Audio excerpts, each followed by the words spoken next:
kuko birababaje cyane umuntu w'umwanditsi kwicara agashyiraho ubwenge bwe bwose, wajya kuvuga ngo uragura script ye ntunagire n'ubwoba, ntunatinye no kuvuga ngo urayigura amafaranga 200,000 by'amanyarwanda.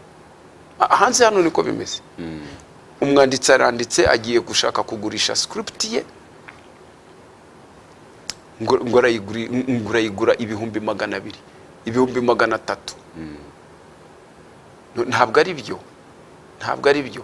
N'abanditsi ubwabo hagomba kubaho uburyo ki bagomba kugurisha icyo gihangano ki. Igihangano ugiye kugurisha bazi ureba ubunemere gifite. Uriya muntu ugiye kugikora ni umutungo ukomeye umuhaye. So ibintu byose birashaka kugira ngo tubyige, tumenye no kurekura ibintu byacu, tubihe security nubwo byaba bimaze gukorwa, bimaze no kugurishwa.